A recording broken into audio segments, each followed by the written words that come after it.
A brief summary by Jamie of Part 10. Do animals have souls? Can't you see them when you look in their eyes? And do plants have feelings and consciousness of the soul? A typical plant species, the Mimosa pudica, displays such feelings and consciousness. It droops and folds when you touch it. June 8, 2014, 3:23 p.m. Hear now, little swans of the 4th to 10th degree. And how do ye all fare thee? All well? Yes, Mancharians. We are all very well. Thank you. Well then, Jamie boy. Here is the encapsulation of topic concerning the animal kingdom, which we have long promised of you to perform in our own wording, eclipsing the mandatory nonsense as taught and erroneously perceived, among many such worlds as yourselves have been brought down to formulate your experience, of helping through ourselves to save man and womankind from continuance, in their errors of church, science, and state. So now, to begin. We are the Mancharians, and we have created each one of you in our light of knowledge, and in doing so, have taken on the critical responsibility of educating those of you, who have still minds to be added to in conscientious study of reality. The animal kingdom, Jamie, Rainia, have suffered astrological benefits, since their inception of our creative ability, and because this is so, their suffrage has been most beneficial to all humankind below. How is this so, dear little ones of the astrological plane? By simply being what they are. Non-vicious, non-temperamental, and nowhere to be seen upon worlds, such as vicious creations are arranged and perceived. And how is this applied? In conscientious effort in proclaiming our words out to the planet of Angarias, your world, or rather the world where you inhabit for the good upbringing and teaching of others. By insistence that only the good creation was thwarted by those radical ones, whose insistence likewise in another direction, twisted the DNA coding of those beautiful and still creatures of our own creation, to again, and once again, thwart the beauty which we once instilled in them in their very souls, which were created out of our own very essence, very being. Dear ones, please understand that, when we created the animal, whether it be plant, fish life, anemones, lion, tiger, tulip, trees, winnows, mushrooms, the hare, the tortoise, the Franken monster. A small token of a lively anemone. This, they clarify with a smile. They were happily created in harmony with all other of creation. There is no thing which we have created, which did not fit hand in glove, with the harmonics Jamie, Rainia, Rainy, of the universe, in which we live. 1200 million years, and we are still in the process of not retiring the instinctive work of multi-creation. Now that is an important word Jamie, so please bold. Quotations around it for immediate bold, please Rainia, and then Jamie may erase. Thank you both for your most conscientious effort. The animal, sea anemone kingdom are one of a kind. Seal, whale, dolphin, and rat, are all amphibious at their onset, and have been squalled and changed not by the hand of man, but rather by the instigation of the darkened forces, whom took the rat and made it evil, and struck the dolphin upon the fin, so that amphibious it could no longer be, and was resigned to the waterland of attributes. And why would we have bothered to make the whale, seal, and dolphin amphibious, both able to breathe on top of land and under the seabed itself, with the ability to burrow deep into the sea shelf for protective covering, against the blast at times of nature, dear ones? Simply due to the fact that, we had propelled ourselves once again into the distant past and future, to ensure our entrails would capsulate all data of our work, through instamatic time dwarf, of insisting to the higher apps in the Mancharians' work, our forefathers and foremothers, that indeed have we kept up with our monitoring work of our creative possibilities.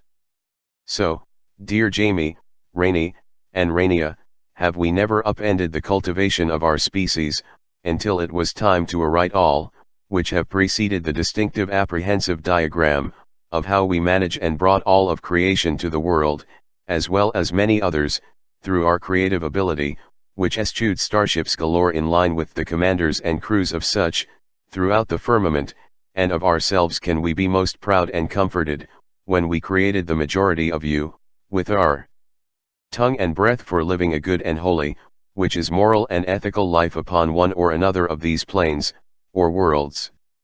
Now what is your question, little one? Jamie, please proceed. Dear Mancharians, could you please relay to our readers if it is proper to feast on animal meat? Thank you. Abhorrence is it, then.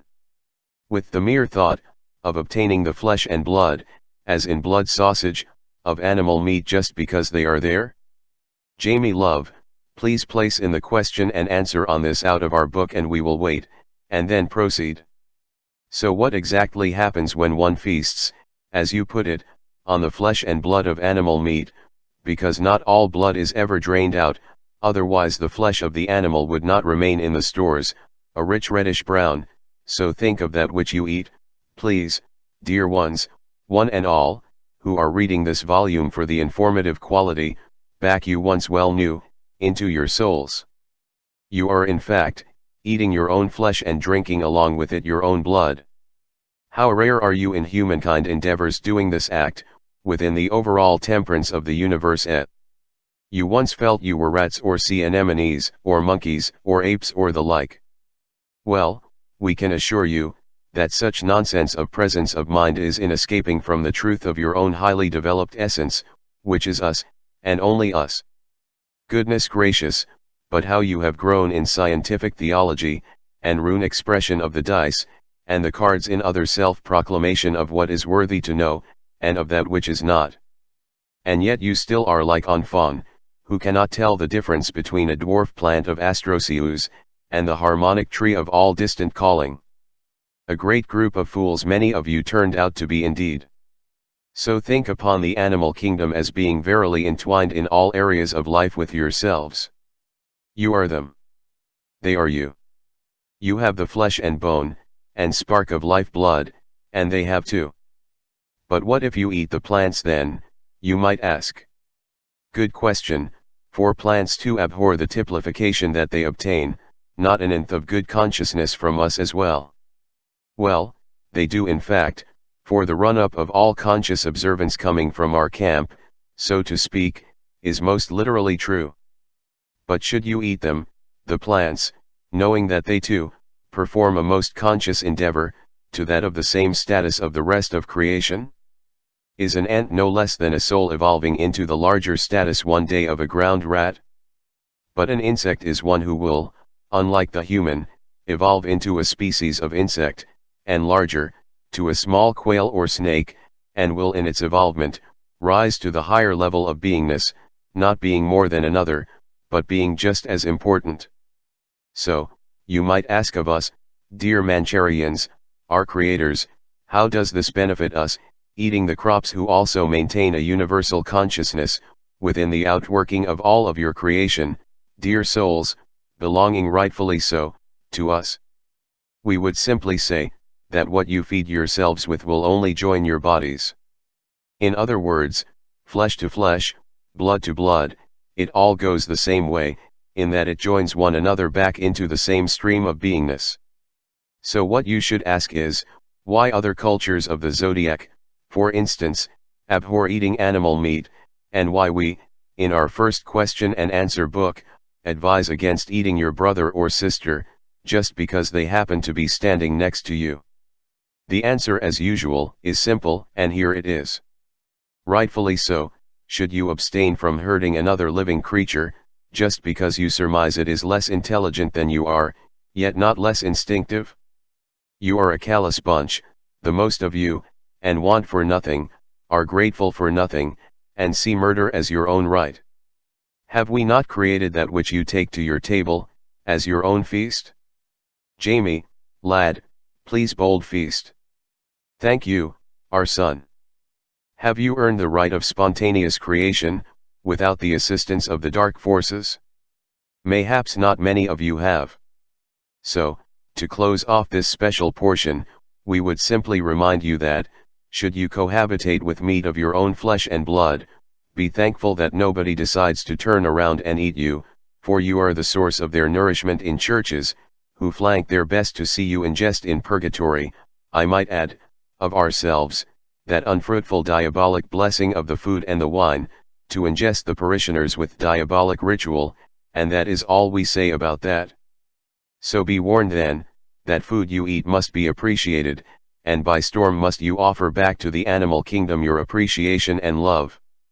And cruelly do you not treat them, but in a most merciful manner, must you kill them, and if you do that, perhaps you will just not find yourselves amidst war, where you become the mighty sacrifice of them all.